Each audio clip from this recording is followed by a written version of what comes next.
a todos los seguidores de Japonista Chile. Estamos comenzando nuestro 8º episodio de Japonistas Podcast, este programa que nació bajo el contexto actual de nuestro indeseable amigo coronavirus, para llevarle la cultura japonesa, por supuesto, a sus hogares, esto a las tardes de los viernes, que ya se ha hecho costumbre, junto con los japonistas que casi ya son miembros estables. Tenemos a Andrea, como siempre, acompañándonos desde Valparaíso, a Keski desde Santiago, es nuestro tesista, y nuestra invitada del día de hoy, Matilde Galvez, quien nos va a acompañar para hablar de japonismo de finales del siglo XIX. Ella es licenciada en arte de la Universidad Católica, certificada académica, arte y estética oriental y estudios asiáticos también de la Universidad Católica, y magíster en arte, mención teoría del arte, que nos va a explicar entonces este aspecto del japonismo que estuvo en Chile y en Europa muy presente finalmente a finales del siglo XIX. Hola Mati, ¿cómo estás? Ahora sí. Hola Paulo, bien, ¿y tú? Gracias por la invitación. Sí, yo te quería invitar hace rato y lo logramos. Lo logramos, aunque haya sido un poco encima, así que disculpe por eso. No te preocupes. Para la otra esperamos que sea con más anticipación. Sí, por favor. Tú sabes que la vida de los académicos es muy ocupada, entonces se me chispoteó. Sí, está bien. Entre los primeros que ya nos está acompañando, aquí ya lo mostramos y saludamos, tenemos a Juan Manuel, nuestro invitado en el antepenúltimo, si no me equivoco, episodio, o penúltimo episodio de Japonistas Podcast, que nos está viendo y apoyando a Mati. Mira, Mati, ahí te está diciendo algo, emocionado por verte y escuchar finalmente tu charla. Okay. Claro. Se está cobrando ya. Así que tienes que ver el episodio de Juan Manuel cuando sale hablando de arquitectura japonesa. Mira, me debe otras charlas a mí también. Oh, un recado. Ya empezamos cobrando. Entonces hoy día vamos a hablar de esta maravillosa expresión artística de influencia japonesa que nos va a hablar Mati, y que nos ha enviado unas imágenes que les vamos a compartir ahora, que va a acompañar la exposición de Mati. Ahí la tienen. Nos va a hablar entonces sobre el japonismo francés, apoyado con estas imágenes que nos envió durante la tarde para complementar la charla. Así que Mati, si quieres puedes presentarnos el tema y nosotros te iremos haciendo preguntas, y los seguidores también que se vayan uniendo. Ya pues, Pablo, muchas gracias. Pregunten cuando quieran ustedes bien. Levanten la manito o comenten. ¿Como en colegio? Sí, estoy viendo que faltó ahí poner un título, me disculpo, pero la presentación de hoy, el tema que vamos a tratar, se refiere a un fenómeno que se dio en Europa, principalmente en países tales como Francia, Inglaterra, que se conoció como el japonismo. Y el japonismo es un movimiento cultural, se dice que fue un movimiento cultural y también se dice que fue un fenómeno, en donde la influencia de los aparatos culturales japoneses fueron muy inspiradores para una generación joven de artistas y de diseñadores, y por ende influenció distintos aspectos. Entonces, por eso se dice que fue un fenómeno cultural. Vamos a tener influencias en literatura, en artes visuales, en diseño, en todas las ramas del diseño, en diseño gráfico, en diseño de interiores, en diseño de vestuario, etcétera. Yo les traje aquí todos los ejemplos porque son muchísimos los que podríamos revisar.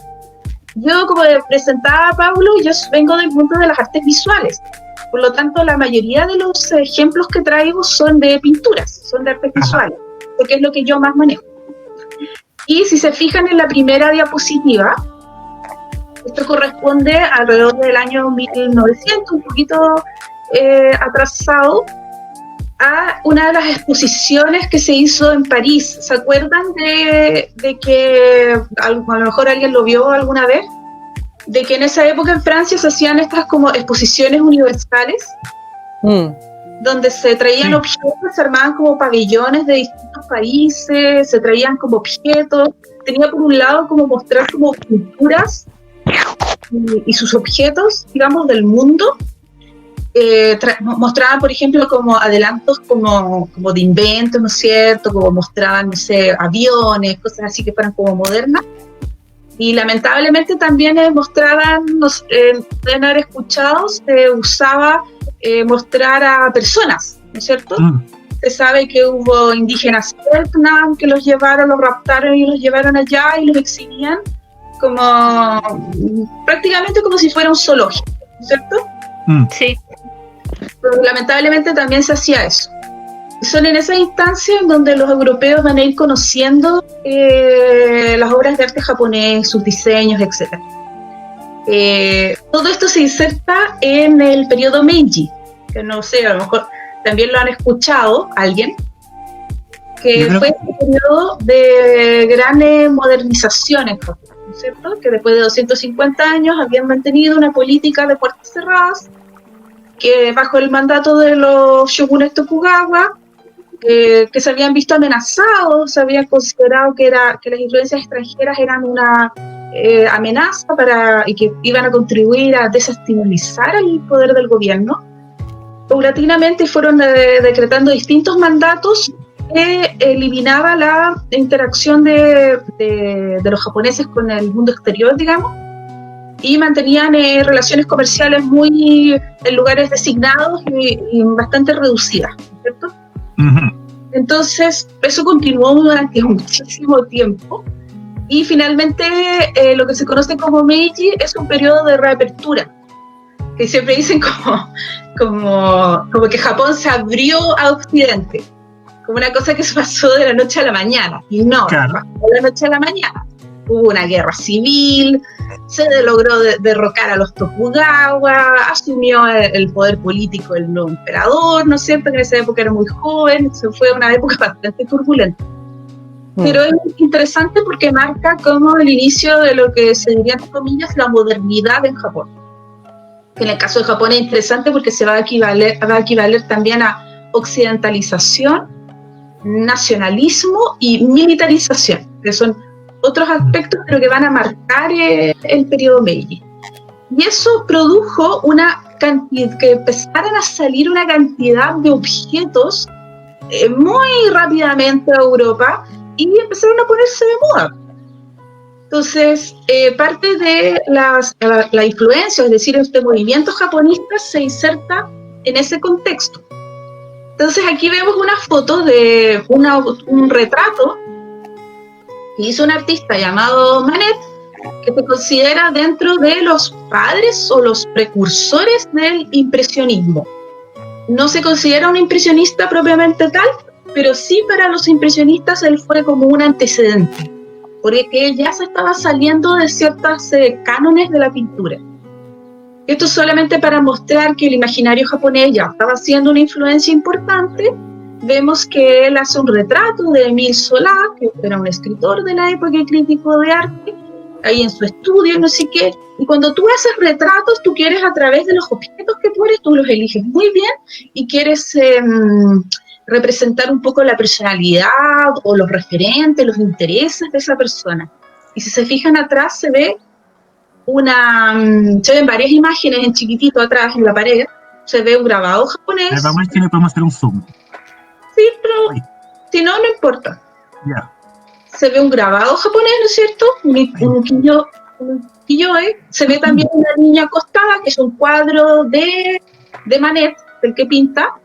Y también se ve un pedacito por otro lado, en color dorado, se alcanza a ver como lo que podría ser como un pedacito de un biombo, que tiene una pintura. Se alcanza a ver como un ave, ¿cierto? Está sobre la ramita, entonces ahí no sé si será una pintura, da la impresión que es un pedacito de un biombo. Entonces eso hace ver que estas imágenes eran importantes para estas jóvenes artistas, de esta nueva generación. Esto es un ejemplo de portada de una revista que se llamó Le Japon Artistique. Era editada por un coleccionista de arte que se llamaba Samuel Binks, que está ahí en el nombre en chiquitito abajo. Y fue bien interesante porque fue una revista que dio mucho a conocer el arte japonés. Entonces, fijan que está el tema de los iris. También se ha estudiado, por ejemplo, que con el arte japonés empezaron a aparecer como tópicos, o empezaron a aparecer como motivos que los europeos empezaron a imitar.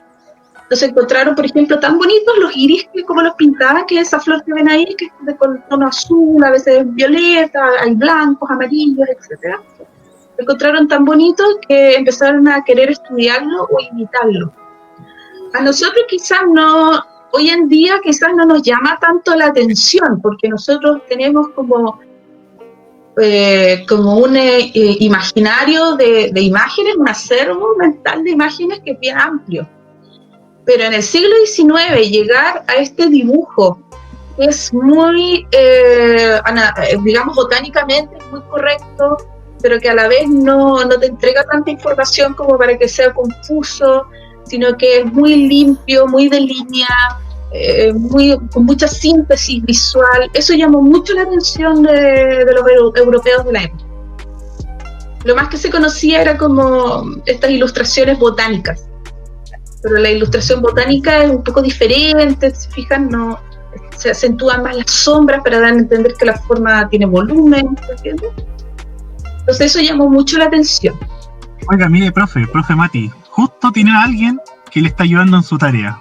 Mire, dice Nicolás Donoso, dice que le están pasando justo eso en el instituto, con el tema de las líneas y las pinturas japonesas. Excelente, si te sirve para alguna tarea, yo feliz. Cualquier pregunta supongo que después te la pueden hacer por los comentarios o por redes sociales, ¿no, Mati? Así que atento. Así al final del programa damos las redes sociales de Mati y alguien ahí te dice el naturismo en el arte. Janet. Naturalismo parece que sería la palabra más correcta. Claro, y ahí hay un tema bien interesante porque en esta época los pintores jóvenes se van a preguntar en realidad a qué llamamos naturalismo. Entonces, se habla como que la pintura europea, como desde los impresionistas en adelante, abandonó lo que se conocía como la mimesis. La mimesis es una palabra que se usa mucho en la historia del arte, en artes visuales, que tiene relación con esta capacidad del arte de imitar, tienen el mismo origen las palabras, de imitar la realidad. Eso quiere decir que lo que tú pintas, efectivamente, tú reconoces el modelo real ahí, tú lo reconoces. Pero esa idea de naturalismo también va cambiando con el tiempo, entonces se dijo en esa época que artistas como los impresionistas querían alejarse de la realidad, porque no estaban pintando como con los cánones que había dado el realismo, que ya eran como escuelas como bien establecidas en esa época. Entonces, hoy en día se sabe que en realidad no era tan así.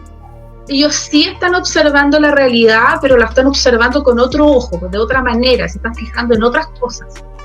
Y eso fue también lo que pasó con el arte japonés.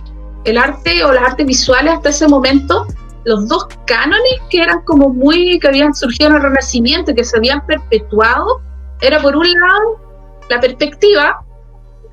Todos saben lo que es la perspectiva, que las cosas disminuyéndose en tamaño, en relaciones se van alejando del ojo del espectador, incluso establecer líneas, geometrías que te ayudan a entender esas proporciones, que es una manera muy matemática de entender la realidad, porque solamente funciona si es que tú tienes objetos que son iguales y equidistantes entre ellos y que se van desplazando en el espacio, y ahí te queda todo ordenadito según las líneas, el punto de fuga, etc. Y el otro canon era el claroscuro, las sombras, ¿no es cierto? Se habla mucho, por ejemplo, del tenebrismo español, el claroscuro en el barroco, que en el fondo daban como volumen. Y esas dos cosas no son tan importantes en el arte japonés, porque el arte japonés tiene otra, o por lo menos lo que ellos conocieron como arte japonés, tenía otras prioridades, y eso llamó mucho la atención. Y los impresionistas hasta cierto punto sí estaban interesados en la realidad mimética, pero la digerían desde otra realidad. Por ejemplo, fueron la primera generación que pudo pintar al aire libre, lo que los franceses le llaman el plein air. Pintar al aire libre. Entonces uno piensa, es la típica caricatura del artista, ¿no es cierto?, con su caballete, cruzando el campo. Muy romántica la imagen. Claro, con su sombrerito, y lleva una maletita con sus materiales, lleva un banquillo, entonces se pone ahí a pintar directo. Exquisito hacer eso, maravilloso, realmente. Pero es como un poco como la caricatura. Entonces los artistas impresionistas efectivamente hacían eso. pero ojo, que eran los primeros de su generación que pudieron hacer eso. Toda la pintura anterior es una pintura de caballete, de taller. Es una pintura al interior, tú haces bocetos al aire libre, pero después tenías que pintarlo en el estudio, digamos. Y eso se pudo hacer porque se inventó el tubo de óleo, aunque ustedes no lo crean. Se inventó esta pintura que era envasada, porque antes los colores eran hechos a mano, artesanalmente, estaban abiertos y al aire libre se secaban muy rápido. Entonces esta posibilidad de poder transportar tus pinturas recién se va a dar en el siglo XIX, que ustedes no lo crean. Entonces fue un cambio como de la revolución industrial, digamos, y que permitió hacer cambios en las costumbres de los artistas.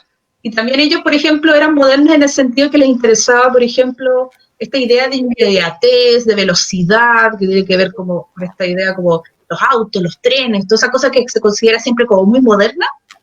Ellos lo expresaban en esta pintura que era rápida también, que era espacial, que se hacía cargo de la hora del día, de la luz, de cierta hora del día. Después la pintura de las 2 de la tarde era distinta a la pintura de las 10 de la mañana, etc. En ese sentido es la pintura muy moderna.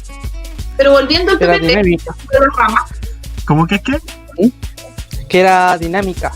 Exacto, una pintura dinámica.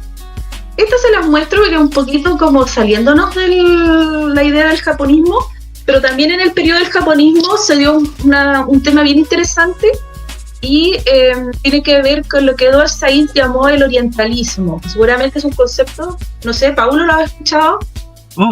Sí, aquí lo hemos escuchado los tres por lo menos. Creo que es que también lo tiene más fresco que nosotros, de hecho. Pablo seguramente ha tenido pesadillas, yo también. Desde que salió el tema Edward Said en los 70 con su famoso orientalismo, como que los académicos que vemos a Asia, como que nunca más fuimos los mismos. Claro.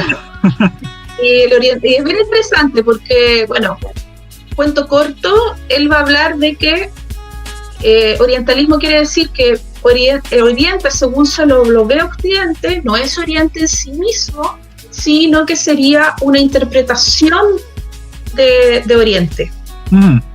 Entonces tiene que ver con los estereotipos, ¿no es cierto?, con los discursos, como con estos imaginarios que tenemos de lo que es oriental. Y también entendiendo que Oriente, la palabra misma, es una construcción, porque solamente designa aquello que está de Europa del Este, digamos, a todo lo que era el mundo árabe, etcétera, Asia, hasta llegando a Japón. Oye, Mati, quiero agregar ahí el mejor ejemplo que me dieron a mí para explicar orientalismo, una de las primeras clases cuando veíamos a Edward Said, me dijeron, orientalismo, piensen que es Aladino. ¿Es así lo de Oriente? No, ya, ahí tiene un ejemplo de orientalismo. Exacto. Sin ir más lejos, hace un par de años la teleserie El Sultán era puro orientalismo. También, ¿verdad? Entonces, orientalismo, ¿qué quiere decir? Es como el Oriente. ¿Qué sería el Oriente? Serían las culturas que están del mundo árabe hacia allá. Claro. Entonces, tú metes en el mismo saco a un montón de culturas muy distintas, y además es un término que hoy en día en la academia se trata de no usar, de decir Oriente no se trata de no usar. Es mejor, si tú vas a hablar de Japón, tú di Japón. Si vas a hablar de China, habla de China. Entonces, si quieres hablar del continente, di Asia. Porque Oriente te sitúa también desde un lugar que es absolutamente eurocentrista. Porque claro, si tú estás en Europa, Las Mil y Una Noches, muy buen ejemplo. Janet Sánchez, Las Mil y Una Noches. Queda al oriente. Pero en el caso de nosotros, que somos latinoamericanos, a nosotros no nos queda al oriente, a nosotros nos sale más corto irnos por el otro lado. Entonces, es un término que ha sido como bien criticado. Pero en este contexto tiene que ver más que nada como con este desarrollo, bueno, y también han sido discursos de poder, ¿no es cierto? De que se trata el mundo árabe de ahí para allá como un otro, frente al cual el europeo elaboraba discursos para interpretar a este otro sin la participación de ese otro. También hubieron muchas instancias de abuso de poder desde el punto de vista discursivo. En el caso que nos concierne, parte de ese movimiento, justamente del movimiento impresionista, estuvo el movimiento romántico. Y el romanticismo tiene todo este tema esta cosa melancólica, este trabajo sublime, mucha reflexión en torno a la vida y la muerte, en torno a encontrar a Dios en la naturaleza, tiene muchos temas de ese tipo. Por ejemplo, el imaginario de la ruina, como el tema de la impermanencia, ¿no es cierto?, la mortalidad, etcétera. Y parte de eso, los románticos también tenían esta idea como de salir de su mundo, digamos, normal. Está esta idea del viajero. Entonces, ir a estos lugares exóticos, vivirlos en carne propia. Y parte de eso se recogió en este tipo de pintura que representaban a estas mujeres orientales, mujeres de los harem. Entonces eso, de alguna manera, se convirtió como en un tópico de la pintura. Entonces aquí hay uno que representa a estas mujeres, por eso les digo que se inserta en esta idea del orientalismo, estas mujeres exóticas, bellas, en este contexto como de harem, ¿no es cierto? Entonces ese tipo de imágenes van a ser bien, ¿cómo se dice? Van a perdurar en el imaginario, y cuando empieza Japón a vivirse a este mundo extranjero y por lo tanto Japón va a convertirse en un nuevo punto de interés, esta manera de entender, esta manera orientalista de representar a la mujer también va a tener algunos ecos en cómo las mujeres de clase alta empiezan a ser representadas.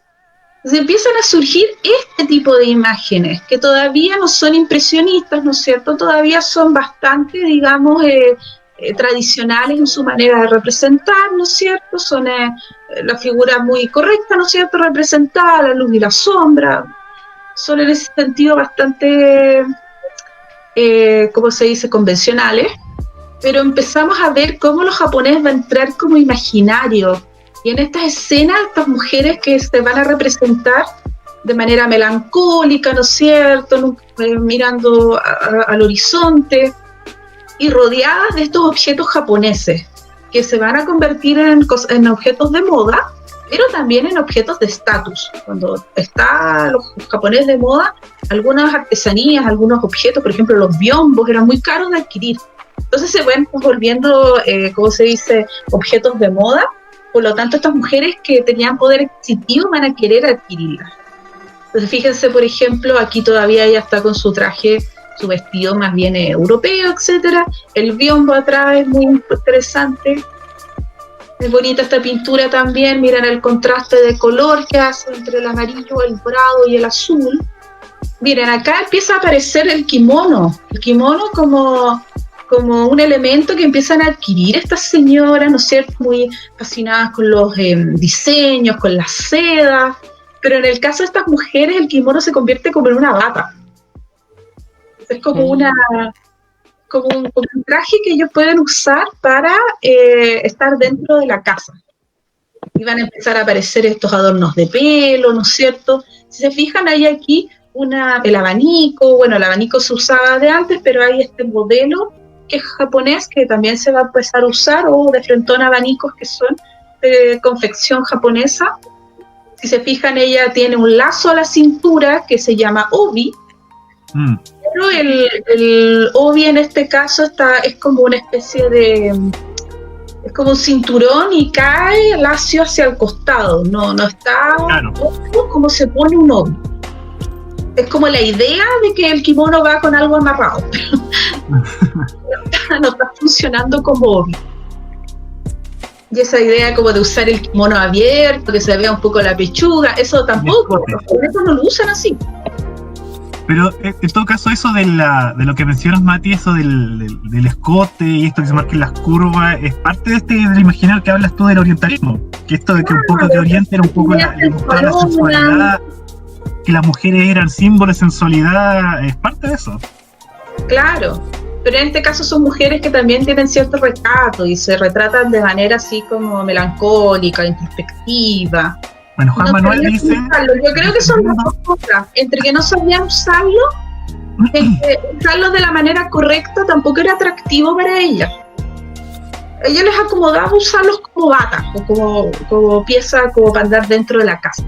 También una mujer que se representa, no sabemos la verdad, yo ahí dudo que eso sea un kimono de verdad, pero está esta idea del imaginario, un imaginario japonés medio mezclado todavía con esta cosa de Medio Oriente, esto de sentarse, acostarse en el suelo con los cojines, ¿no es cierto? Que caiga la ropa por el costado. ¿Se fijan cómo hay un imaginario orientalista que está operando? Y también, por ejemplo, ella pone una maceta, muy divertido, porque es como una maceta café, como esas de plástico que uno tiene ahora en la casa. Sí. Y tiene unos crisantemos, y el crisantemo era una flor como que se asociaba con Japón fuertemente. Eso te iba a mencionar, que aparte de la vestimenta, vemos elementos como la flora japonesa, en este caso los crisantemos. Claro, entonces, pero es como divertido, porque se nota que esa maceta se puso ahí como para posar para la foto, digamos, el cuadro. Una solución barata para insertar el crisantemo. Claro, son pinturas que son como bien, ¿cómo se dice? Escenográficas, porque se nota que se preparó la escena. Está súper interesante, es lo mismo, pero esta chica da la impresión que sí está usando un kimono, pero sobre eso tiene como otras telas, ¿no es cierto? Esta idea de que no se le vean los pies, está sentada en el suelo, como que se abre la ropa hacia el costado. Y bien interesante porque aquí en este cuadro también está representada xilografía japonesa, las estampas, en Japón se le llama el mokuhanga, que son estas ukiyo-e que se vendían.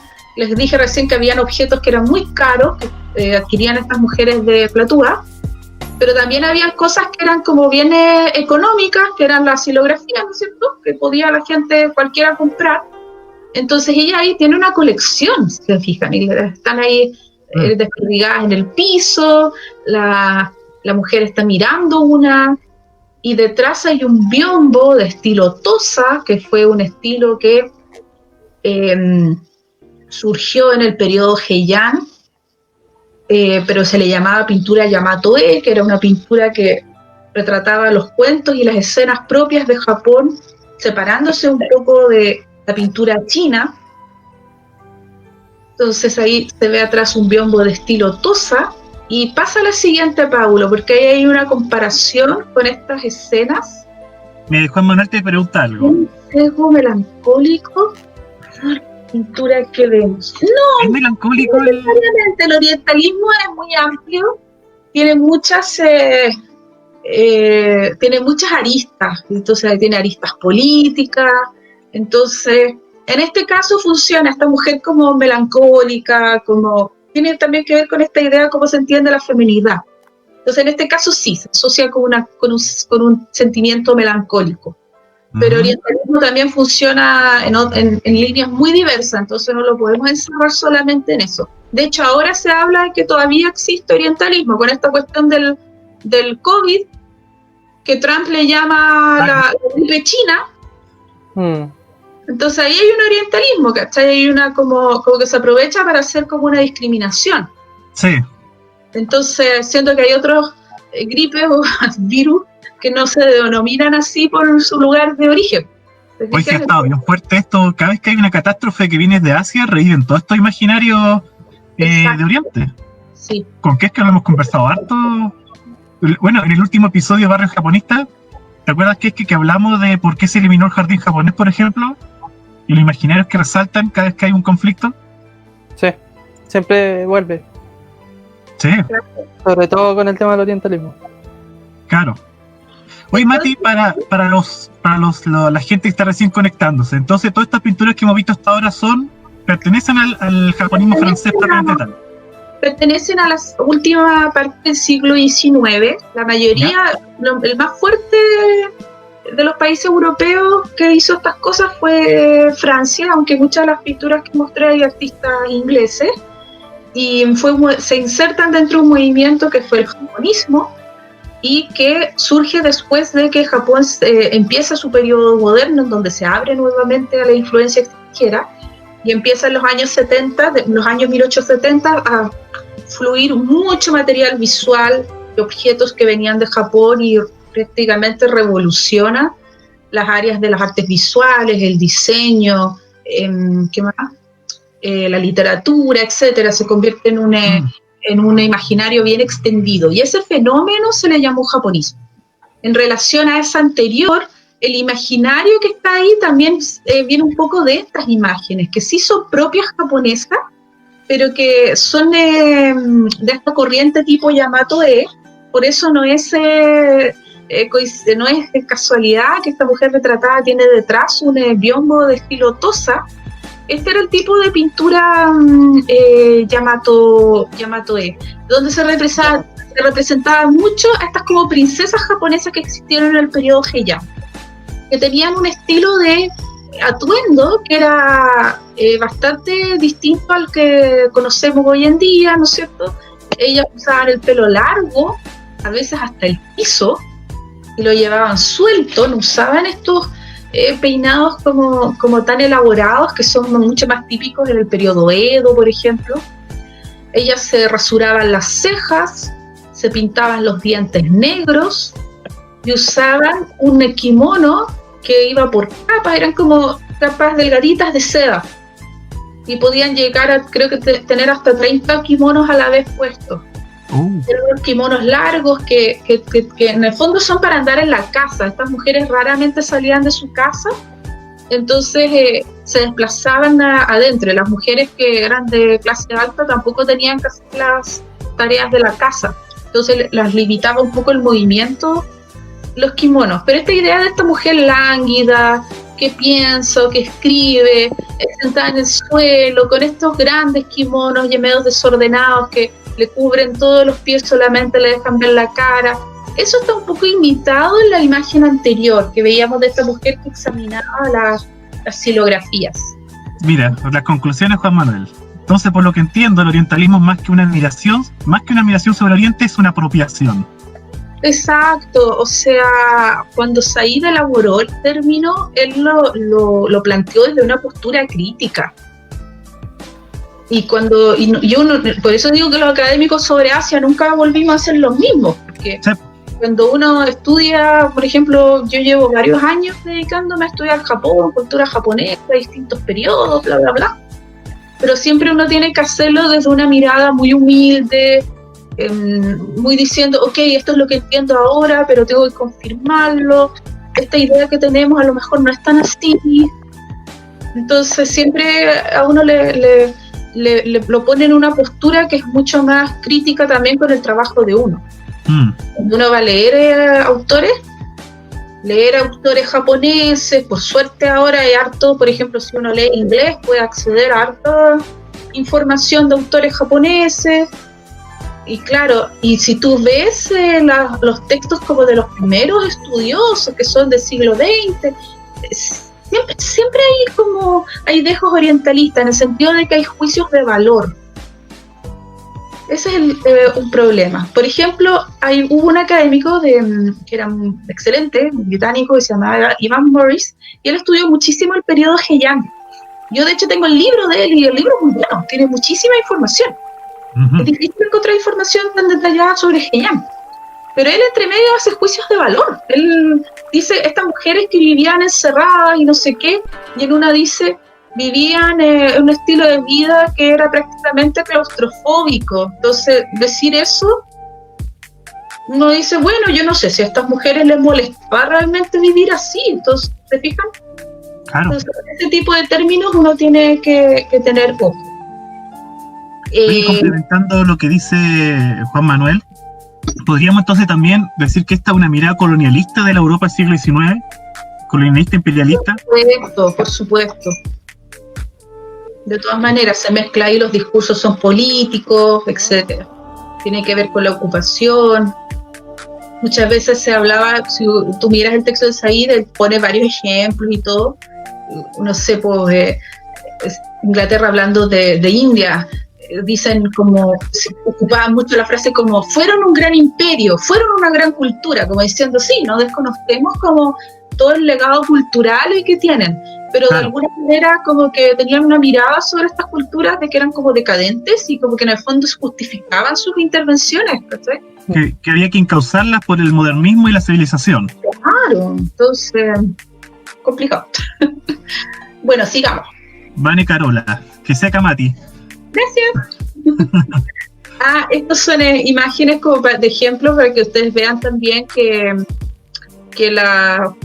también en Japón como como que van a surgir como imaginario y el interés de conocer cómo viven los japoneses. Entonces van a ver artistas tipo occidentales, europeos, que también van a retratar como el estilo de vida de los japoneses.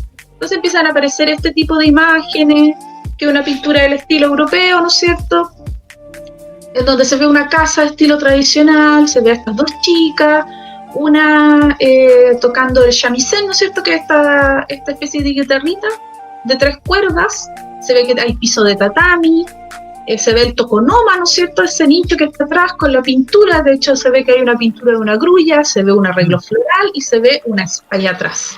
Claro. Y por el lado de acá se ven pinturas, se ven platos, se ven jarrones, se ve ese como anafre o brasero que usaba para calentar la teterita. Yo creo que lo interesante de esta pintura es que quiere como mostrar como las costumbres de los japoneses, pero como que todo lo que estaba en la casa se pone en exhibición. Porque los japoneses que tienen sus cosas, pero no ponen todo a la vez, y esto se ve como medio recargado. En una esquina hay una alfombra roja con una mesita. Entonces como que se tiró toda la carne a la parrilla en la imagen. Querían poner como la mayor información posible.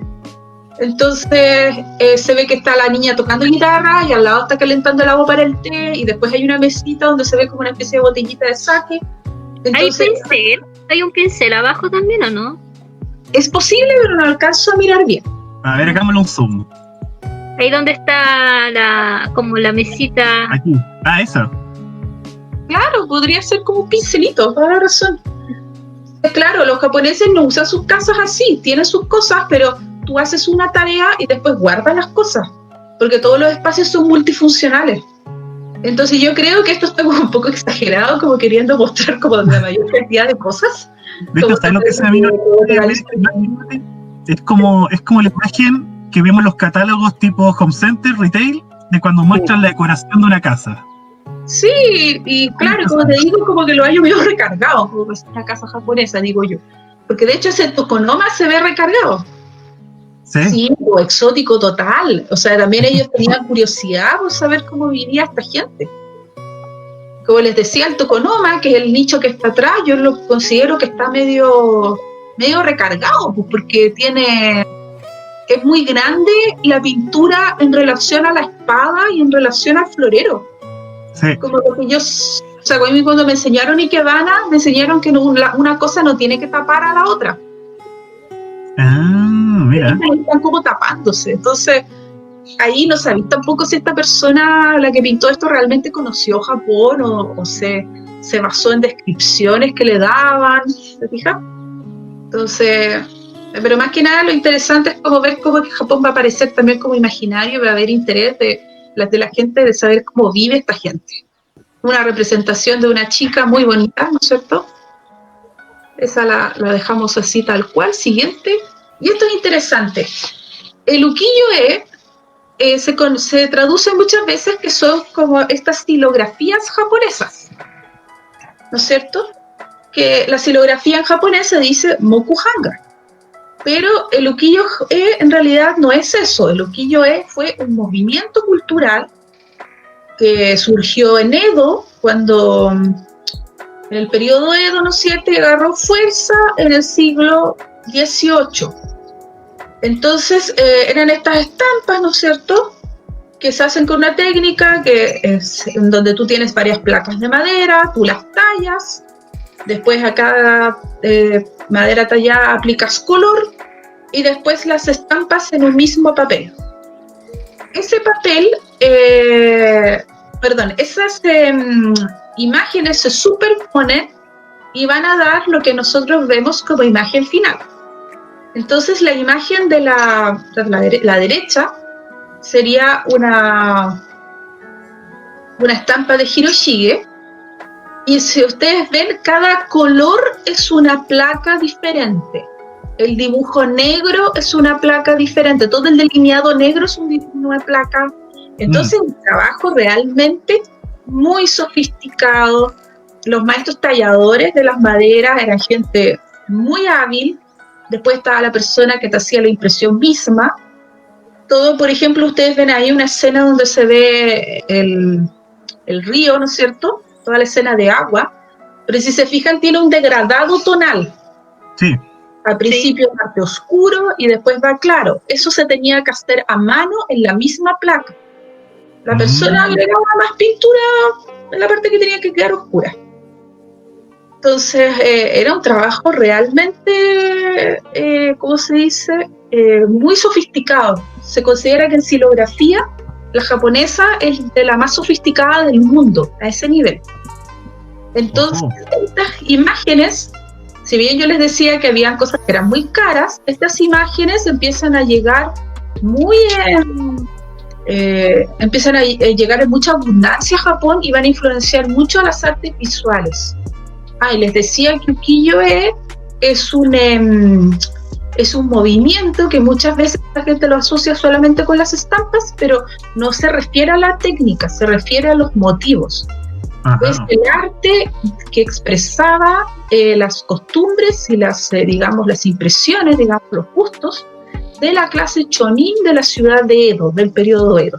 Y la clase chonin era una clase que no eran de alta alcurnia, no eran de clase alta, no eran samurái, no eran nobles, pero ellos en ese periodo, que fue un periodo muy pacífico, o sea, con mucha mano dura en términos como políticos, mucho control militar, pero que permitió que florecieran las artes.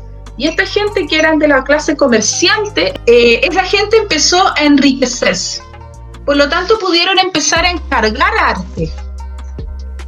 Y ese arte pudieron en él reflejar sus valores, sus impresiones, los motivos que a ellos les interesaban. Entonces, por eso el periodo Edo es un arte que es muy interesante porque va a reflejar distintos gustos, distintos valores, etcétera, de lo que fue el arte japonés de la antigüedad, por ejemplo. Que era un arte que solamente era para la gente noble o para la gente, digamos, de la ¿cómo se puede decir? De la religión, es decir, para encargos para templos, ¿no es cierto?, etcétera. Oiga, profe Mati, tengo una pregunta entonces, una pregunta clarificadora. Entonces, el estilo artístico que vemos en este siglo XIX se llama ukiyo-e, pero la técnica es mokuhanga, ¿o no? Claro, porque el ukiyo-e va a representar como este arte por encargo o el estilo de vida de la gente de chonin. La gente de chonin también se representaba a sí misma. Pero en las técnicas también hay pintura ukiyo-e. Entonces vamos a tener pintura, principalmente dos, pintura y grabado. Y el grabado es el mokuhanga. Lo que más se conoce es el grabado. Llegaban a Europa y eran muy baratas. Las podían adquirir todos los artistas impresionistas como de vanguardia. Claro, Hokusai, tremendo artista. Probablemente el más conocido. Yo estuve como hace 2 años, 3 años, en una muestra en Tokio que era de Hokusai, el japonismo, y era para desmayarse. Realmente era para, si a uno le gusta este tema, era para salir infartado. Entonces, ¿pero obras originales de él? Sí, pues estaban las obras originales de Hokusai y al lado, por ejemplo, las obras que se consideraba que habían sido inspiradas por esa línea, pero solamente Hokusai, en términos de artista japonés. Y todas las obras occidentales estaban, todos los impresionistas habían llevado cuadros de Cézanne, de Toulouse-Lautrec, de Monet, de estas obras de Art Nouveau, de Tiffany, unas cosas, pero estaba Renoir, Degas, tanto. ¡Wow! Llevaron todo, era realmente impresionante. El tremendo crossover. Sí, muy bonito, muy bonita la muestra. Entonces aquí les quiero mostrar, esta es la obra que está a la izquierda, es una obra de Toulouse-Lautrec, que hacía él como estos afiches. Y es bien interesante porque se consideran como que ciertas posturas, ciertas maneras de usar el cuerpo. Exactamente, la gran ola es como se considera dentro de las obras que han como más influyentes como de la historia del arte. Sí. Hasta el día de hoy, tremendamente influyente. Hiper parodiada también. Sí, claro. De hecho, en la playa yo vi como hace hartos años ya, pues, un letrero que era de evacuación de tsunami. ¿Ya? Y le saqué la foto porque era la ola de Hokusai, exactamente igual. Maravilloso. Bueno, entonces De aquí hecho, se ve mi polerón es de la ola. A los polerones, ¿verdad? Sí, Sí, tengo los polerones de la ola también. Son De Nico. merchandising de Hokusai. Sí. Bueno, entonces aquí hay un ejemplo de Toulouse Lautrec y una obra de Hiroshige en donde estas posturas de las piernas, de las manos, se considerarían que serían encuadres que van a estar influyendo uno en el otro. Oye, Mate, mira, Juan Pero Manuel me entendió la referencia que hice, que la pintura anterior que vimos. ¿Sí? Mira, esto es lo que quería decir yo, mira. Es muy revista y bien de decoración. Faltan los precios de cada producto. Sí, es Eso verdad, mismo es lo que quise yo decir. es verdad. Imagen. Sí, porque la idea es como dar a conocer como las costumbres, pues entonces queríamos mostrar la mayor cantidad de objetos posible.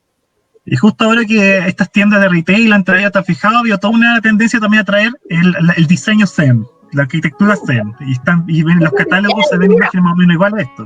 Hace tiempo ya que estamos con esa comercialización del Zen, ¿Sí? que por un lado yo creo que el Zen sí tiene una filosofía que sí puede ayudar a muchas personas que pueden encontrar dar respuestas para inquietudes de personas hoy en día que viven estresadas, que no tienen una religión específica. Yo creo que el Zen sí es útil y ayuda a reflexionar en torno a nuestra vida como nuestra vida diaria, digamos, y nos entrega herramientas para vivir mejor. Pero claro, la utilización que se hace como comercial, como el Zen llevado al diseño, eso a mí en lo personal me molesta un poco. Ajá. A mí me gusta, pero claro, tenemos sus reparos ahí, por supuesto. O sea, a mí no es que los objetos de ese estilo los encuentre feos. O sea, yo digo, sí, eso lo podría tener en mi casa perfectamente. Está como que caiga en una cosa como, la palabra Zen caiga en una cosa como muy comercial. Ah, sí. Como lo que comentábamos la vez pasada con la palabra geisha, que las Kardashian la querían también No, comercializar. Kimono, claro. No, lo tuvo que cambiar, pues si no la aguantaron. Claro. Porque ni siquiera era una pieza que fuera como que tuviera como un eco con kimono. Eligió kimono porque sonaba con Kim, con su nombre. Verdad. Verdad. Ni siquiera alcanzó a ser orientalismo eso. Sí, entonces no la aguantaron. Bueno, y aquí seguimos con algunos ejemplos del japonismo, que esta sería otra obra de Hiroshige, donde se ve el pavo real, muy decorativa, muy dinámica, etcétera. Y si pasamos a la siguiente imagen, vemos estas obras de art deco, que son estos jarrones hechos en vidrio, que van a ser como de la corriente del Art Nouveau, en donde vemos, son muy naturalistas, ¿no es cierto?, que rescatan este movimiento ¿no es cierto?, de las plumas del pavo real, y que son muy bonitos en realidad. Pero esto marcó un antes y un después en el diseño. Se volvió el diseño mucho más osado, y se volvió como esta representación, el Art Nouveau, la representación de la naturaleza, se va a considerar como lo más importante, es lo que le da el sello. Siguiente. Mira, Juan Manuel opina sobre lo que acabamos de hablar del Zen. Dice que aparece nuevamente un orientalismo contemporáneo, donde el budismo Zen se comprende desde Occidente como objeto Zen, y no desde lo que significa Zen. Exacto, entonces todo lo que sea como minimalista y como en tonos materiales naturales, se le habla que es Zen. Entonces ahí yo creo que hay como un mal uso de la palabra. No digo que sean objetos feos, yo misma creo que me he comprado varios, pero el término de llamarlos así es como un poco, creo yo, como abusar de la palabra, porque va perdiendo como el sentido profundo que tiene. ¿Apropiación cultural? Claro.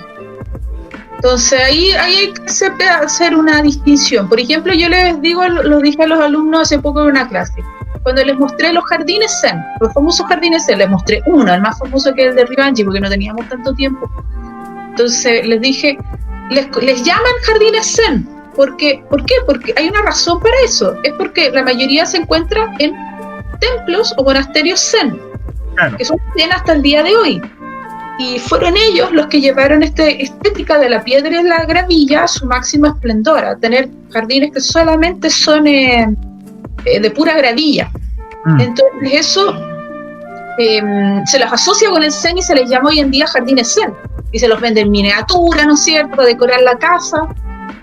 Pero el término correcto en japonés es karesansui, jardín seco. Ah, mira, esa no lo sabía. Y no necesariamente están en los templos zen, o sea, tú en cualquier parte puedes encontrar un jardín karesansui, un jardín seco. Entonces ahí hay que tener ojo. Bueno, volviendo a las imágenes, se ve aquí también yo tengo muchos ejemplos de Hiroshige, me gusta harto. Un ejemplo de este lugar que se recorta con esa ventana, con esa forma circular, que algunas casas japonesas tienen ese tipo de ventanas. Y miren esta obra de Paul Gauguin, se dice que él vivió esta misma imagen. O sea, hay gente que afirma, así firmado, de que Gauguin se estaría inspirando en exactamente esta misma imagen para realizar ese encuadre, que no es un encuadre como tan común dentro de lo que eran las composiciones europeas de la época. ¿Verdad?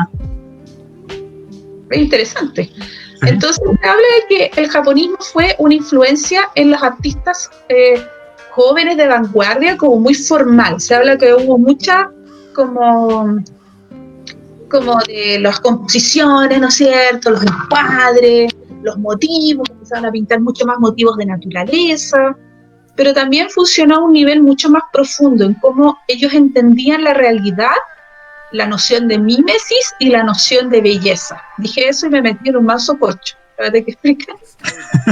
Sigamos avanzando con las imágenes. Ya. Miren esto, también una obra de Hiroshige con estas montañas muy altas, que en Japón hay, no sé si tan altas, yo creo que esto está un poquito exagerado.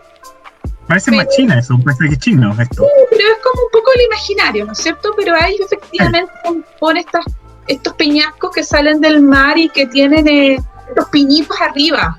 Eso se considera muy bonito en Japón.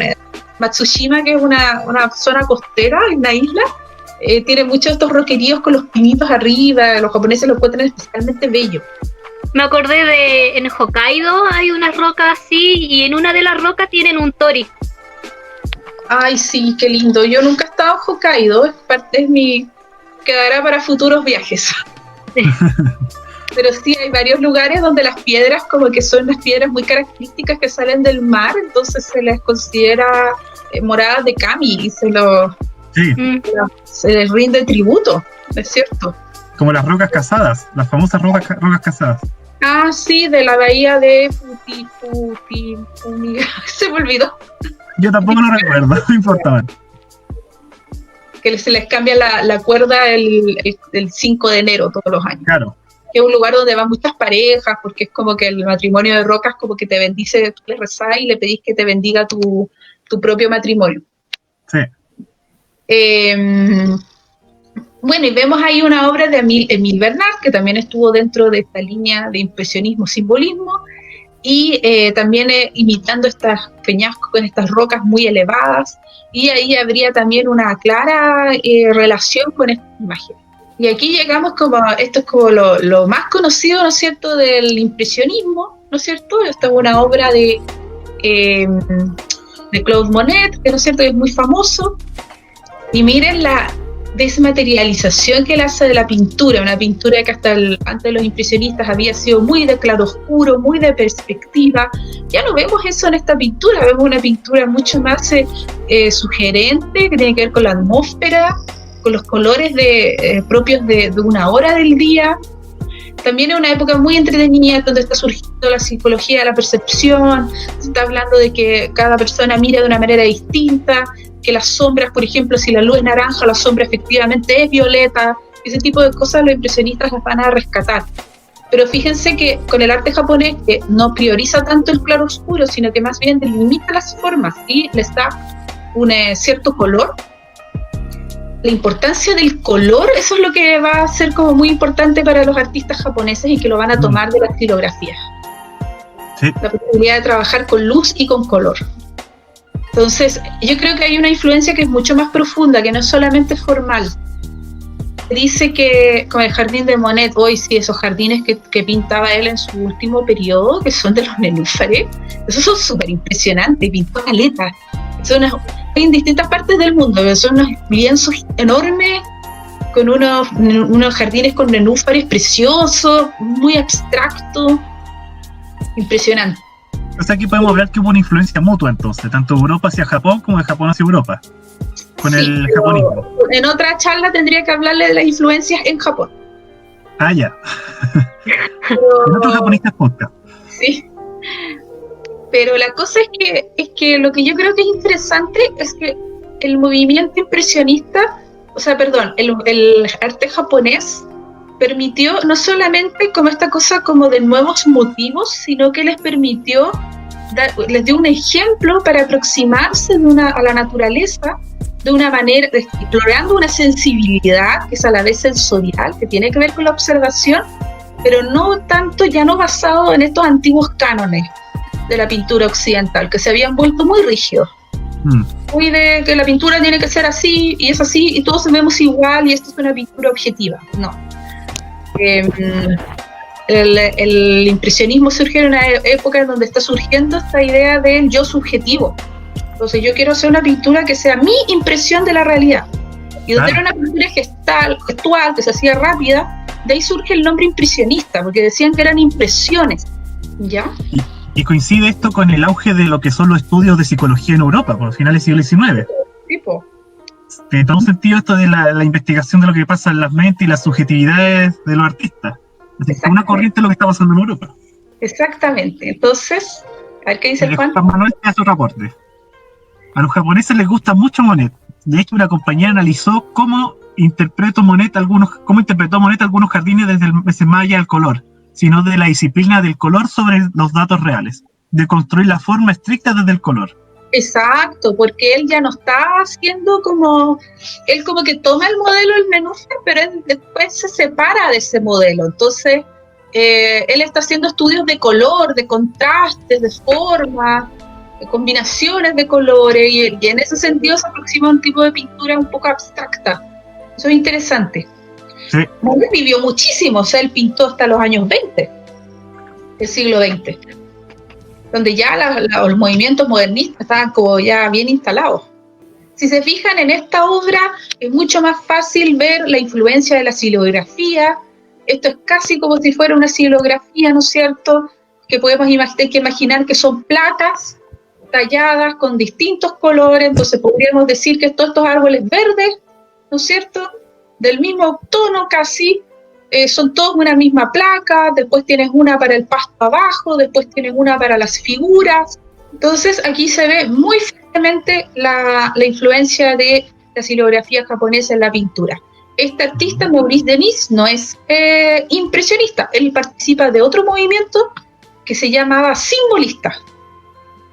Y que tenía mucho más que ver con la pintura entendida como una interpretación literaria, imaginativa, religiosa, etc. Tenía para que vean que el arte japonés influenció, pero no todos por igual. A los impresionistas los motivó a mirar nuevamente el mundo natural, a mirarlo con ojos frescos. Y esta gente, los simbolistas, dijeron: qué buen ejemplo, nosotros podemos pintar así porque nosotros queremos pintar una realidad que no es esta realidad material, que es más una realidad que tiene que ver con el mundo onírico, con el mundo de la imaginación, por eso es un mundo simbólico. Eso es como muy resumido. Espero que se haya entendido. Vincent Van Gogh era, todo el mundo conoce a este artista, muy conocido, muy importante, y él era muy pobre, y sin embargo él pudo comprar xilografías, porque las xilografías eran muy económicas. Y él armó como una pequeña colección, o no tan pequeña, yo dejo un libro bastante grande, que es la colección de xilografías japonesas de Van Gogh. Y él le gustaban tanto que hizo como estas imitaciones, ¿no es cierto? Entonces tenemos la original de Hiroshige a la izquierda sí, y a la derecha tendríamos la versión de Vincent Van Gogh. Es bien interesante porque Van Gogh, ¿no es cierto?, tiene todo este tema que se relaciona con que él tenía problemas mentales o problemas de adaptación. Hay una interpretación desde el punto de vista de la psicología, etcétera. Pero lo que es real es que para Vincent Van Gogh, Japón era como un lugar de ensueño. Era como Era como, él encontraba tan bonitas las xilografías que para él como que su sueño era viajar a Japón alguna vez, porque decía, un lugar, algo que pintan tan hermoso solamente puede ser reflejo de un lugar hermoso. Él nunca pudo ir a Japón, lamentablemente, pero es interesante porque él va a ver que en el arte japonés hay como una manera de interpretar la realidad que es tan bella, y él decía, bueno, hay por suerte muchas, está el libro de las cartas a Teo, ¿no es cierto?, lo que él le escribía a su hermano, y ahí hay muchos de sus pensamientos que uno puede recoger, y él decía, ojalá que yo tuviera los ojos para ver el mundo como lo ven los japoneses. ¡Wow! Sí, entonces él, que no es cierto, holandés, ¿no es cierto?, viaja al sur, se instala en Arles, en Francia, porque está buscando la luz, está buscando estos lugares, estas xilografías con colores saturados. Los europeos lo interpretaban como un lugar de mucha luz, como que fuera como distinto al lugar donde ellos viven. Y él va al sur de Francia buscando la luz, eso es. Entonces miren la siguiente foto. Va a empezar a pintar. Te cambié la foto, mira, te mandan otro saludo. Sumiel y Santo. Para que veas que te están exponiendo atención. Sí, la Elisa, besitos, te quiero. Entonces, va a pintar estas cosas. Esto es en Provence, que es muy cerca de Arles. De hecho, es Aix-Provence, donde vivió Paul Cézanne, en el sur de Francia. Y él está buscando la luz, él se libera del canon del claroscuro. Y él está, por eso aparecen estos lugares muy coloridos, estos campos dorados. Y si se fijan, también hay gente que postula de que Van Gogh no solamente le gustaba Japón y que imitaba la xilografía, sino que está este tema de esta como relación con la naturaleza más sensible que a él le llega y a lo que él quiere aspirar. Y también hay un procedimiento, va a influir esta idea, esta aproximación a la xilografía con su procedimiento pictórico. Entonces, estamos hablando de influencias son mucho más profundas que solamente que le gustaba Japón. ¿En qué sentido esta pintura se va a parecer a una xilografía? Vamos a ver planos de color, cómo se organizan estas planchas de madera. Entonces, por ejemplo, ese color, obviamente una pintura, entonces no es exactamente igual, pero ese color celeste arriba podría ser una placa. Naranjo un poco más oscuro de estos pardos cosechados podría ser otra placa. Este naranjo o amarillo más clarito podría ser otra placa, si se fijan. Y además, en las placas hacían texturas de los árboles, etcétera, tallando con las uñas la madera y haciendo pequeñas incisiones. Y eso vendría Van Gogh, ahora sí puedes acercar la foto, vendría Van Gogh a imitarlo también con su gesto, con estas líneas como gruesas que se ven en la pintura, ¿no es cierto? Como hace los fardos, con estas líneas gruesas, medias dibujadas, ¿no es cierto? Que de alguna manera van a remitir a este gesto de la xilografía. Entonces, fueron influencias de motivos, influencias de percepción de la realidad y metodológica, cómo yo enfrento la pintura, cómo pinto, etc. Y me queda, para terminar, me queda este ejemplo que es de la Marie Cassatt. Pucha, no le puse, y bueno, la segunda tiene el nombre de la autora, que fue una chica que participó de este movimiento del impresionismo, pero que no ha recibido como la publicidad, digamos, o la inscripción histórica de sus compañeros varones por el hecho de ser mujer. Está el caso de ella y está el caso de la Berthe Morisot, que eran tremendas artistas, pero que no podían. El movimiento impresionista fue un movimiento como muy bohemio, muy de juntarse en el bar, a hablar sobre arte, con copete, de noche. Entonces estas mujeres que eran de relativamente buena situación económica y que eran casadas con hijos, ellas no podían ir a los bares en la noche a tomar copete, a hablar con hombres, aunque fuera que hablar sobre temas de arte, porque no se consideraba como adecuado para ellas. Entonces van quedando como un poco como que van pintando en su casa y van dejando la pintura como un tema como bien doméstico, pero hoy en día sus obras se ha revitalizado la importancia de ellas y se consideran como artistas tan importantes como el resto de los impresionistas, o sea que hay que darles el respeto que se merecen. Entonces por eso la Marika Satt va a pintar mucho estas imágenes que tienen que ver con la mujer en la casa, maternidad, ¿no es cierto? Ahí está la lactancia, etcétera. Este es un boceto hecho en pastel y las obras de ella, que eran como las obras como más terminadas, hay dos ejemplos en las que sigue. Siguiente. Muy como esta vida cotidiana, como de la mujer de buena clase. La anterior era como el balcón en el teatro, ¿no es cierto?, en la ópera. Y los motivos de ella obviamente tienen que ver con su mundo, su vida cotidiana. Y es una pintura, si se fijan, muy al estilo impresionista, con harto color, bien suelto y pincelada, etc. Por eso ella está dentro de este movimiento. La siguiente también tiene un poco este dejo como de las bailarinas de Renoir, ¿no es cierto? Perdón, de Degas. Y aquí hay un juego con la luz y la sombra, muy evidente aquí. Sí, pero también un uso como bien libre del color. En ese sentido es muy impresionista. Y les puse un ejemplo de una pintura, la siguiente, una xilografía que ya en realidad es moderna, pero me gustó mucho por el tema de la comparación, la encontré muy bonita, pero que se parece mucho como a los ukiyo-e, que podría haber visto Marika Satt, donde se representa gente en la vida cotidiana, en el baño, con estos colores más planos, delineados, porque ella de esa pintura que vimos anteriormente va a terminar haciendo siguiente este otro tipo de imágenes. Ese tipo de imágenes, la mujer en el baño. Entonces es bien interesante porque ahí también vemos una influencia de la xilografía japonesa en estas imágenes que son de mujeres en su vida cotidiana y haciendo actividades muy íntimas. Y también si se fijan ya hay un color, también un trabajo del color más plano, más parecido a lo que sería la xilografía. Entonces, un ejemplo bien interesante también de influencias. Y creo que con eso terminamos lo que había traído para sí, esta es la última diapositiva, Mati. Sí, eso. Entonces fue un movimiento, el japonismo, muy interesante. Hay muchísimas imágenes más que se pueden mostrar, que obviamente por tiempo no se puede mostrar todo.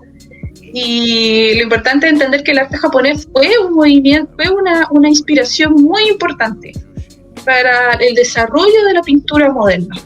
De hecho, se dice que no se sabe qué habría sido como de estas vanguardias si hubieran sido tan fuertes o si hubieran tenido como la identidad que tuvieron si no hubiera habido esta influencia del arte japonés. Hoy sí, de hecho también nosotros lo hemos hablado varias veces del manga. El manga también toma muchos elementos de esto del mokuhanga y el ukiyo-e. Claro, de hecho Hokusai tiene series de personajes hechas en... él también vendía como sus libros como de bocetos. Y ahí tenía muchos estudios de personajes, distintas posturas, de manera presentada muy sintética, con líneas muy claras, y se considera como el inicio de lo que sería el famoso manga japonés. Mira, Mati, para que veas que nos está escuchando, nuestra amiga María Cristina nos dice interesante e ilustrativa la charla. Muchas gracias por acercar esta información a quienes admiramos la cultura asiática. Sin duda es conmovedora la sensibilidad y percepción de Vincent Van Gogh sobre Japón. Muchas gracias, muchas gracias. Una fiel seguidora de Japonista, Mari Cristi. Muchas gracias, Mari, por escucharnos y vernos, como siempre. Y Elisa te agradece. Gracias, Mati. Me encanta escucharte, un tema lindo. Degas y sus bañistas. Besitos, un abrazo. Sí, pues también un artista impresionista que pintaba mujeres bañándose. Ajá. Oye, que tenemos harto material para una próxima charla entonces, por acá. Sí. Otro episodio de Japonistas Podcast. Oye, los japonistas que han estado muy callados escuchando, ¿tienen alguna pregunta, duda, comentario? Me largo a hablar y como que no me para nadie. Pero muy interesante, que a la gente le ha encantado. Sí, eso está demasiado interesante. Para mí es como una clase de arte, por eso estaba atenta y en silencio para no interrumpir y no decir ninguna pregunta estúpida que pueda salir de mi boca. ¿Pero tienes alguna pregunta, Andrea, ahora? Ahora, lo que pasa es que me acordé de un documental que vi de Ghibli, de Hayao Miyazaki, y él, en una de las... O sea, para inspirarse, me acuerdo que él fue a un museo, no me acuerdo si fue en Francia o no me acuerdo qué parte de Europa, y él vio una pintura, no me acuerdo del nombre tampoco del pintor, pero es de un jardín, y hay una mujer estirada como como no sé si en una laguna, en un río. No sé si Matilde me pueda aclarar. Yo creo que es la Ofelia de Millet. Ah, sí es. Y ahora me acordé o sea, cuando dijiste que hay muchos artistas japoneses que también se inspiraron con el arte europeo, me acordé de eso, de Miyazaki. Es un encuentro así desde el periodo Meiji, ha sido un encuentro de intercambio cultural que no ha parado. Y va de allá para acá, de allá para acá. Y es súper interesante estudiar. Después, justo de esta época, después viene ya el periodo como más modernista, que es como años 20, 30, que es estudiar la influencia de artistas japoneses en Picasso, en ese tipo de artistas, que es otro tema. Sí. Uy, sí. Mira, te siguen llegando comentarios, Mati, que le ha gustado a la gente. Aivane dice, de hecho, muchos personajes mitológicos están en forma de boceto en los libros de Hokusai. De ahí salieron muchos diseños de tatuajes, muy bacán la charla. Muchas gracias. Stephanie, que también siempre nos escucha, dice que también le gustó mucho el capítulo de hoy. Y Juan Manuel, parece que se siente pagado con la deuda, quedó feliz con tu charla. Orador Pero quedo contento, a todos les ha gustado hasta ahora. Y se ha notado también en los likes, en las visitas que tuvimos durante el streaming.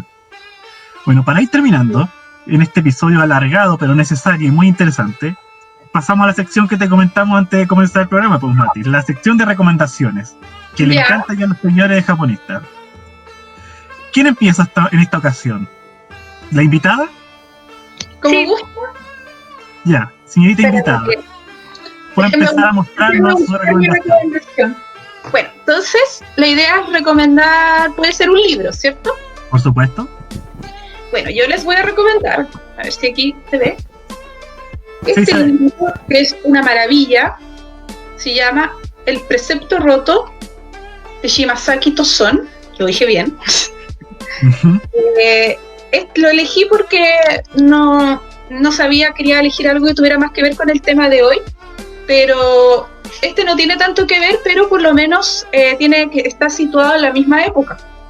Es un libro escrito en el periodo Meiji, Guinness, y es muy interesante porque retrata a un personaje que viene de una clase que se consideraba como una clase despreciada de Japón.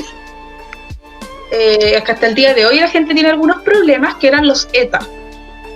Desde el periodo Edo, habían como en el periodo Edo la sociedad japonesa la dividieron como en distintos estratos, en distintas clases. Entonces estaban los samuráis, los campesinos, los artesanos, los comerciantes.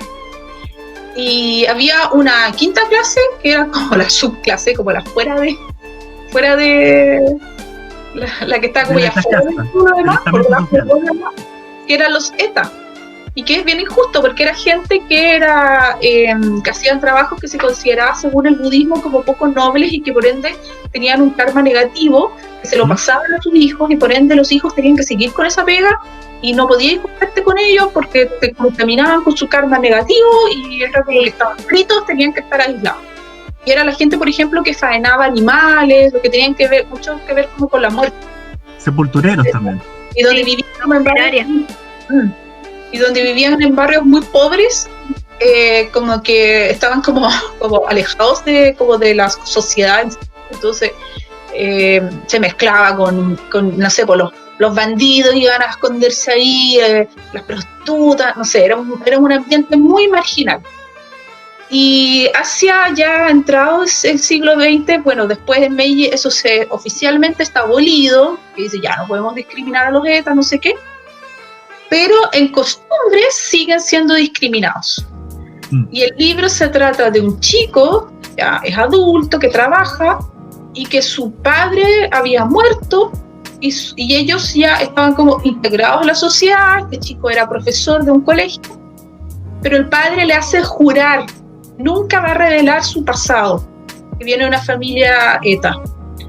Entonces se llama Precepto Roto porque por un lado este chico quiere honrar la memoria y la voluntad de su padre, pero por otro lado quiere que lo reconozcan en su legado y decir, como diciendo, oye, esto ya no es para avergonzarse, esto no tiene nada de malo.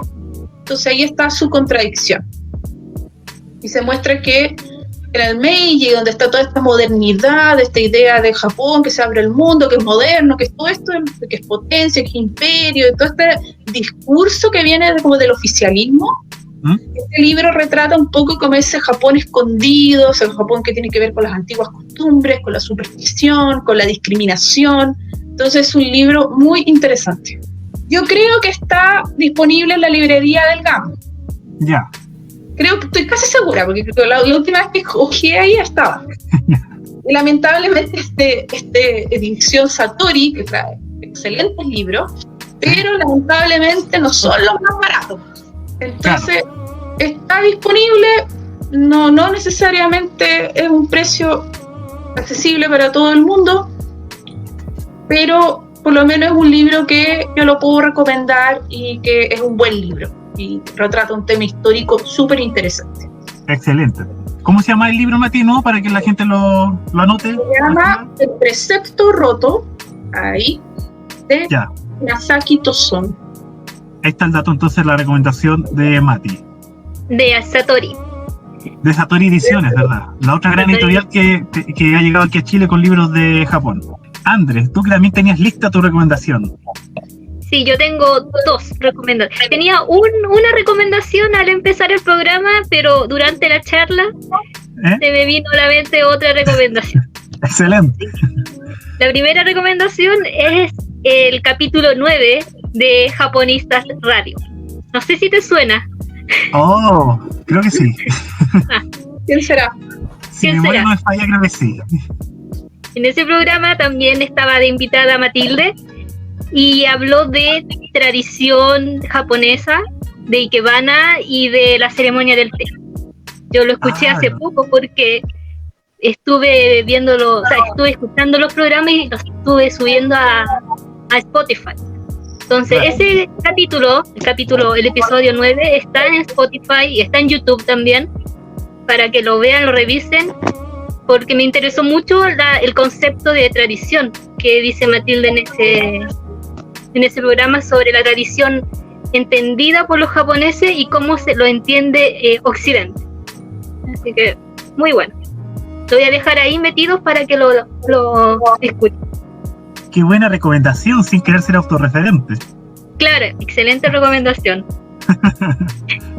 Y la otra recomendación que se me vino a la mente ahora es porque Matilde nombró un libro sobre un escritor inglés, parece, no me acuerdo el nombre, pero hablaba sobre la era Heian y que las mujeres estaban, o sea, el autor decía que las mujeres estaban casi como enclaustradas, sufrían de claustrofobia o le daba claustrofobia, y ese estilo de vida de las mujeres, hay una película de Ghibli también que se llama El cuento de la princesa Kaguya.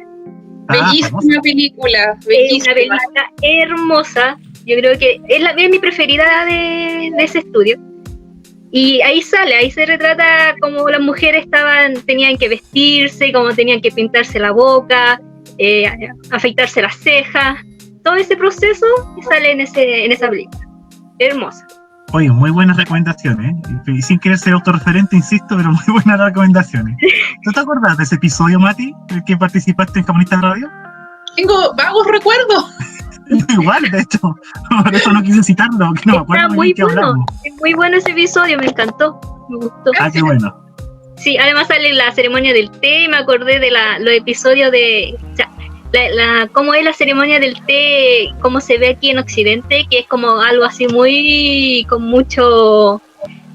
muy lejano. ¿Ya? pero en el fondo es más el sentimiento, es como más de demostrar sentimiento en las acciones, más que una cosa así como de tanta tradición obligatoria. No sé si se entiende cómo lo entendí, pero sí, muy bueno ese episodio, lo recomiendo.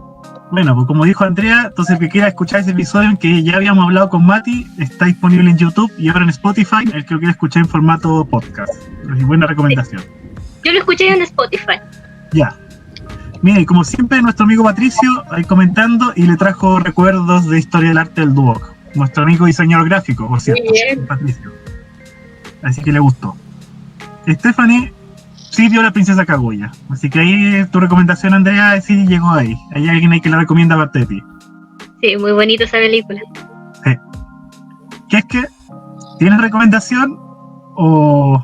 Tengo una recomendación no directamente involucrada con Japón, sí tiene que ver, pero es algo de lo que me quedó muy en la cabeza rondando en este capítulo, el tema del orientalismo. Así que recomiendo Orientalismo de Edward Said.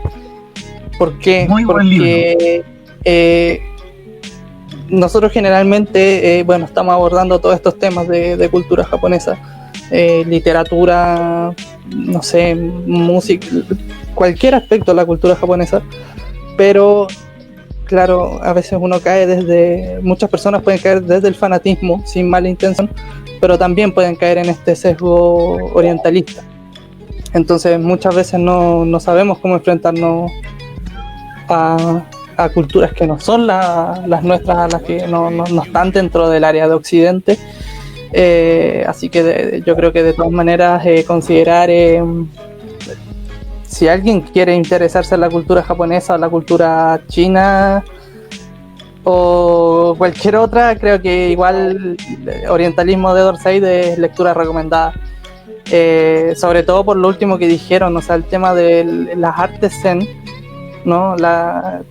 Recordemos que las artes zen abarca mucho desde la pintura, la misma ceremonia del té, el tema de los jardines. Claro, uno lo ve desde una perspectiva muy occidental quizás como algo hermoso, o sea, es hermoso, ¿no? Es innegable que es hermoso, pero de repente, claro, a uno se le queda en el tintero de que igual el tema de los jardines zen o la misma ceremonia del té también parte de discursos de poder, ¿no? O sea, recordemos, la ceremonia del té es un discurso de poder, el mismo tema de los jardines igual. Y estos discursos de poder, desde una perspectiva muy Foucaultiana, se siguen reproduciendo en Occidente a través de estas reproducciones artísticas, valga la redundancia. Pero de igual manera es hermoso que nos llegue de alguna manera la influencia japonesa y que esté marcada desde el siglo XIX que estamos hablando en el impresionismo francés. Así que Said, Orientalismo. Muy buena recomendación, que especialmente los que se quieren dedicar a los estudios de Asia, una lectura necesaria y útil. Obligada, de hecho, ¿cierto, Mati? De hecho. Sí, es medio denso el libro, pero es bien interesante. Sí, de todas maneras. Y bueno, para terminar, yo les tengo aquí la recomendación mía. Aquí tengo, a ver, les voy a mostrar la página, pero mientras les hablo de ella, es este libro, el catálogo que salió en el 2018 de El mundo flotante del periodo Edo, esta exposición que se hizo en el Museo de Arte, donde después de 90 años de haber sido guardada, rescataron unos ukiyo-e que permanecían guardados y se exhibieron en el Museo de Arte y después estuvieron exhibidos en el Museo Baburiza de Valparaíso, que hay un video de hecho de eso. No hace pocas semanas con Andrea conmemoramos eso. O sea, recordamos que hace un año atrás justamente la exposición llegó al Museo Baburiza y se tuvo la oportunidad de mostrar parte de esa colección ahí. Entonces se elaboró este catálogo que no sé ahora, pero hasta ese momento se podía comprar este catálogo, donde está, como ven acá, aparece, información de lo que yo he, y aparecen algunas de las... Lo tenéis todo subrayado. Ah, sí, pues como siempre estudiando. Pues. Mira, oh, ahí, va, rayado. Y entonces salen aquí alguna imagen explicativa y las obras de arte que estuvieron exhibidas en esa ocasión. Así que el que quiera conseguir esto, la última vez que lo vi, estuvo en el catálogo de en la biblioteca que está en el Museo de Bellas Artes. Ahí lo vi por última vez. No sé si todavía estará en venta, pero ahí lo encontré. De hecho, aquí está el sitio web, se los voy a mostrar acá. Por si quieren saber más información, ahí está. Ahí es el catálogo, el que quiera saber más información, este catálogo del mundo flotante del periodo, ahí lo pueden encontrar. Y consultar si está disponible. Ah, pero está en digital. ¿Está en digital? Te decía que tenía la impresión de que estaba digital. Ah, excelente. Ah, genial. Lo pueden descargar. No hay excusas. ¿Cómo? No hay excusas. Esto lo puedes ver. Exacto. Así que ahí lo tienen. Sí, ahí está mi copia, lo tengo. ¿Verdad que te conseguimos una copia? Sí. Yo también tengo uno. Ajá. ¿Y qué es que? También René me dio una copia. Ah, ¿verdad que René nos repartió casi todo? Bueno, Sí. todos tenemos una copia y los que no lo tengan lo pueden tener en digital. Entonces, hemos llegado al final del programa. Mati, ¿algunas redes sociales? ¿Promocionar algo antes de terminar? Tengo un Instagram personal que es Matinomilla. Paulo, no sé si lo puede escribir en alguna parte. Sí, ahí lo vamos a escribir. Yo pongo fotos de los viajes, de la ceremonia del té. También recomiendo que visiten la Fundación Moquichocá, moachile.cl, que es donde yo trabajé mucho tiempo y donde pude aprender sobre Ikebana, ceremonia del té. Tienen una casa de té ellos también que uno puede visitar, no ahora cuando se pueda, obviamente. La única casa de té que hay aquí, sí tengo entendido. Sí, también tengo entendido. La única casa de té original que hay en Chile. Yo sé que hay una persona que se hizo una casa de té, pero es privada, pues esta está abierta al público. Ya, Mati, ahí está tu Instagram, si es que no, para que le hagan consultas. Sí, correcto. Para que le hagan consultas ahí a Mati sobre estos temas de arte y estética japonesa, le pueden escribir. Mati, ¿y no quieres promocionar también tu otro proyecto personal? Sí, pero es que no tiene tanto que ver con Japón. No importa, una mención breve entonces. Si ustedes entran a este Instagram, ahí en la presentación, yo tengo una tiendita que es Pimpollo Tienda, donde hago cosas a partir de mis pinturas y vendo productos que tienen que ver con flora y fauna de Chile. Entonces ahí también pueden mirar las cositas que hago. ¿Cuál es el Instagram de la tienda, Mati? Pimpollo Tienda. Ah, ya.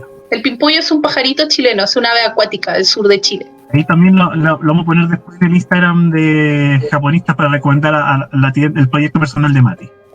Igual hay gente que ve mis cosas y me dicen, oye, pero esto es muy japonés. Yo creo, por eso. Además, si tú has estudiado la estética japonesa, esto debe estar un poco plasmado en la... Hay un dejo ahí, hay una influencia. Sí, voy a verlo. Bueno, y Janet Sánchez despide. Gracias por la instancia de conversación. Así que le gustó a la gente, Mati, tu charla. Muchas gracias por escuchar. Yo te agradezco, Mati, gracias por la disposición, por el tiempo, a pesar de haber sido muy encima. Muchas gracias. De nada. Gracias a ustedes por invitarme. De nada. Y te llamaremos pronto, ¿no? Bueno, interesante, para la segunda parte de esto. otros temas. Claro. Ya, así que muchas gracias a todos los que nos vieron, a todos los que comentaron, preguntaron, compartieron. Muchas gracias. Así que nos despedimos hasta el próximo viernes. Chau.